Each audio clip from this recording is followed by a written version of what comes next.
Thanks for listening to The Leader. We're going to bring you all the news, analysis, interviews and advice you'll need to get through this coronavirus pandemic, coming mostly from my own house every day at 4 p.m. Do subscribe to make sure you don't miss an episode. Now, from the Evening Standard in London, this is The Leader. Evening Standard, it's your Evening Standard.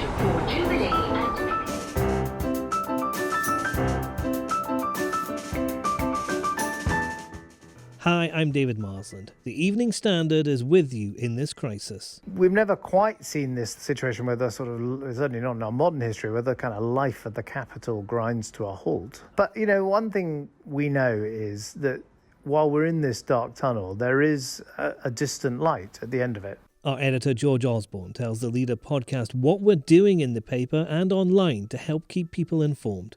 Also, the public still doesn't understand that the government has not fundamentally changed its strategy or analysis. And if it continues down this path, it will mean, inevitably, that the majority of our population will become infected this year. Rory Stewart tells us the government is risking lives by not acting more aggressively against the coronavirus pandemic.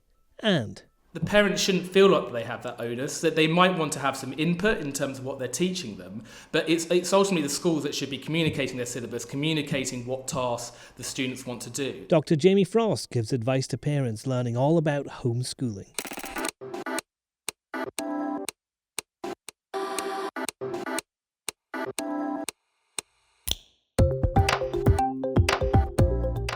Taken from the Evening Standard's editorial column, this is The Leader. For the whole thing, pick up the newspaper or head to standard.co.uk/comment.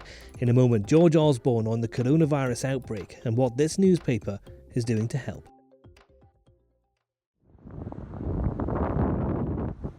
Looking down from a silent Big Ben onto Westminster Bridge, London appears all but empty. At Westminster Station, sparsely filled trains arrive at platforms where few passengers stand. But this is not the real story of London during the pandemic. The people are still here, jobs are still being done, the city still moves, and the Evening Standard is still being published. I'm at home, but our editor George Osbourne is in his office, where he joins me now. And George, for us this is a brand new, unique situation, but the Standard itself has seen this before. Well, the Evening Standard has been around for 193 years, and we have published in world wars, during riots, during terrorist attacks, and indeed during a pandemic, the Spanish flu at the end of the First World War. And our message to our readers today is we will be with you again in this horrific crisis caused by the COVID-19 coronavirus. And we are seeing every day on our streets of our capital, even though there are not as many people about, that our newspaper is being picked up by hundreds of thousands of people, and that many millions of people are going online to hear what we have to say. And that's because I think at a time like this, what people want is accurate news, they want informed analysis, and they want information about how they can look after their health. And indeed, they want advice on how to entertain themselves and keep themselves occupied at home. And that is what a great newspaper does. And that is what the Evening Standard does, and we will continue to do so. And one of the things we'll be doing is keeping a close eye on the government response as well. Look, I think it's the job of a newspaper like the Evening Standard to support the country and those who run the country in an incredibly difficult situation. I'm afraid, I fear, we're still at the beginning of this crisis. Tragically, over 100 people have died, but many thousands are likely to die in the coming months. And of course, the economy faces this almost Armageddon situation where everything is, many things are shut down. We support our national leaders as they try and navigate the country through this unprecedented crisis. But at the same time, it's the job of a newspaper to hold them to account, to probe, to ask questions, to see whether more could be done or whether mistakes are being made. And I think that is also a duty we owe our readers. And so, for example, in today's paper, we have an article from the independent candidate to be the Mayor of London, Rory Stewart, who's arguing that the government needs to do very much more to essentially quarantine the nation. And you might agree with him, you might disagree with him, but I think it's important you hear his view and the Evening Standard is going to be a forum where there's a real debate held, whilst always understanding that no government, however good, could cope easily with this incredibly difficult situation. And Rory Stewart will be on the podcast himself later as well. But one thing I wanted to speak to you about, George, was London itself, which is a city which is going to be very hard hit by coronavirus, possibly the hardest hit in the country. But this is a resilient city, isn't it? Look, London is an incredibly resilient city. We've been around for a couple of thousand years as a place where people live and love and do business and interact with each other. And, you know, we have been through blitzes and, you know, all sorts of tragedies. I think we've never quite seen this thing where the situation where the sort of, certainly not in our modern history, where the kind of life at the capital grinds to a halt. But, you know, one thing we know is that while we're in this dark tunnel, there is a distant light at the end of it. Because in the Chinese city of Wuhan, itself also a great and ancient bustling city, where this crisis began, where the virus originated, they are reporting no new cases today. Now, they've been longer at this crisis than we have in London, but it does point to that there is a future. And of course, for the vast majority of readers, even if they contract the virus, they will recover. People will get back to work. The city will recover. And the Evening Standard, just as it will be with readers during the crisis, will be there in the recovery. And in the end, and this is actually brilliantly captured in the cartoon today by our cartoonist Christian Adams, yes, many things are shut, many things are closed, but hope is still open. And that is the message of the paper today. Next. The mixed messages from the government means that I'm getting reports from York and the centre of London of people seeing pubs still full. This is crazy at the moment. Rory Stewart says the UK needs to learn from countries like China to beat this virus.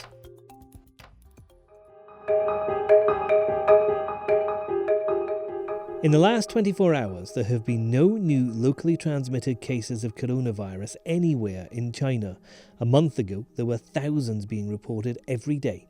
It follows the government imposing draconian quarantine laws, restricting travel. In some places, people weren't allowed to leave their apartments for a month. They are far harsher methods than are currently being used in the UK. But Rory Stewart, who ran against Boris Johnson for the Tory leadership role, has written in the Standard to say what China and others are doing should be replicated here. And he joins me on the phone now. Rory, what sort of measures are you talking about? One of them is that many of the things that the government is doing gradually should be done at once and immediately, and should ideally have been done a week or 2 weeks ago. But it's still probably enough time to do them now. So to give some examples running through. At the moment, the government is emphasising the isolation of elderly people. We should be isolating everybody without exception. So there should be no movement in or out of homes. There may be a few very, very extreme exceptions that you need for emergency workers, but basically we should be imposing isolation on the entire population, not just on elderly people, if we want to suppress this disease and reverse it. Secondly, the government's talking about closing schools on Friday, but leaving exceptions for the children of emergency workers. They should be closing all those schools. Children transmit the disease, and they will transmit the disease to those emergency workers. But Rory, if I can just pick up on that point there, if we don't have emergency workers at hospitals because they're at home looking after kids at home from school, then that's going to put more pressure on hospitals. So we're not the first country to go through this. China, South Korea, many others have had to deal with this issue. The answer is that you have to find a way of providing care for those children at home so the emergency workers can get into their jobs. But the best way to do that is not to congregate large numbers of children in schools where they will transmit the disease from one to another and then take the disease back to the households. That sounds fine in the short term, but in the medium term, that just means that your emergency workers are going to get infected more quickly. The other thing, though, is, Rory, that the UK is not China. We don't have the same kind of government. We don't have the same kind of culture. This is not an authoritarian state. If we try and clamp down on the public in the same way that China has, surely that would be met with resistance. It's possible that it would, but remember that democratic countries like South Korea, which are not China, have also managed to reverse the course of this epidemic. They've done it through another thing that the government is not doing, which is very, very extensive testing. South Korea tests about 10,000 cases a day. We've largely moved away from testing. So another way to approach this would be to do much, much more rigorous testing. We should also be closing, obviously, all restaurants, bars, pubs immediately. The mixed messages from the government means that I'm getting reports from York and the centre of London of people seeing pubs still full. This is crazy at the moment. It's completely crazy that members of Parliament, when they know that a number of them are infected, are now going into Parliament again this afternoon. So people are not taking measures which are tough enough if what they want to do is what I believe we should be doing, which is suppressing, not mitigating. And I keep coming back to this technical difference, but it's very important. Suppressing is about reducing the number of cases daily, very radically. It's reversing the course of the epidemic. What the government is still trying to do is take measures which they feel are hard enough to flatten the curve, in other words, make the number of cases go up more slowly, but they're not hard enough to actually start reducing the daily caseload. And the problem with the government's approach is that even with the most extreme flattening in the world, you're never going to be able to flatten enough to get within the capacity of the NHS. You're still going to overwhelm the NHS many times over. You're still going to end up with hundreds of thousands of people dying. The only alternative to that is to follow a Chinese or South Korean or Japanese or basically an Asian model where you take much, much more radical efforts to suppress. Has this virus already changed the UK as we know it? Yes, and it will change it much, much more in the future. And we're barely beginning to sense our way through this. The first is that the economic impacts will be beyond anything, I think, that we've seen since the Second World War. The last time that we actually had to think about this scale of mobilization, had to think about how you deal potentially with food rationing, had to think about an entire workforce being removed, was when we were fighting a war. And remember, that involved a 40% contraction of our GDP. So we're moving into a world now where we can feel it already. You will have many, many friends, and many other people listening to this will have many friends who are already being laid off. Many, many people in Britain are on very temporary contracts. And we are a service economy. In London, 92% of people work for services, and a lot of those are face-to-face services. And they're very, very close to the financial edge. So people will be laid off very, very quickly, and it will become very important for the government to provide financial support to people.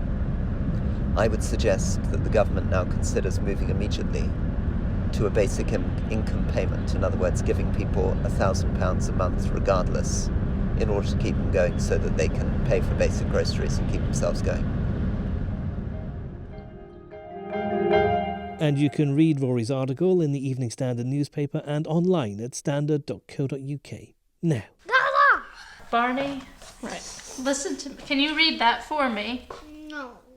So around our house we're starting the great adventure of learning how to do homeschooling. And clearly we need some advice. So earlier I spoke to Jamie Frost, who gave up a job as an investment banker to set up the online learning site drfrostmaths.com. And since the coronavirus pandemic began, he's seen more than 100,000 additional visits per day. And I began by asking him, what's the first thing parents doing this should be doing? Make sure they've checked the school's arrangements. So many schools have like a virtual learning environment.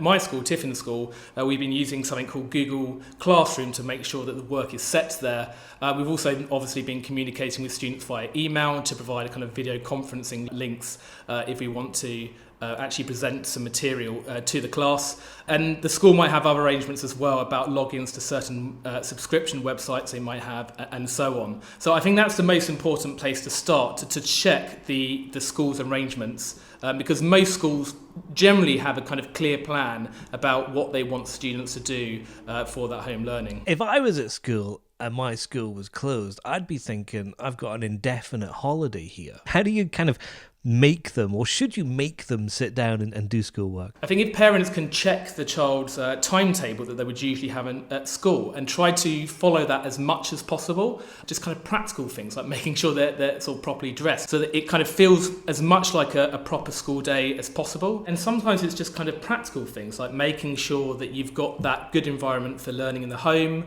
Maintaining mental health is increasingly important because your kid will feel quite frightened about the whole experience and quite isolated, and just making sure that they have that time to get out the house, have a good break, go for a walk outside. And I think those practical things are just as important as the actual kind of educational aspect in terms of what they're actually learning. I think another problem might be parents kind of feeling that this is kind of overwhelming to do by themselves. But is that what homeschooling is? Is there support for people, or can people support each other?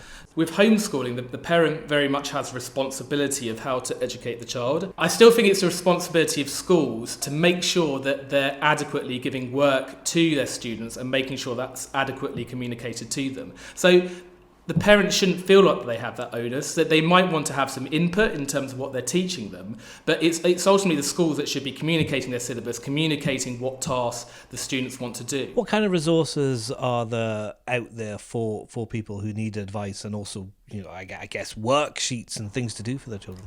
So it massively depends on the subject, and I think students would largely be aware of the kind of resources that their school is using. So in maths, for example, there's a variety of places for teaching videos. My site, Dr. Frost Maths, for example, has about 270 teaching videos there. There's also a great guy, John Corbett, who runs Corbett Maths, and he produces a bunch of videos as well.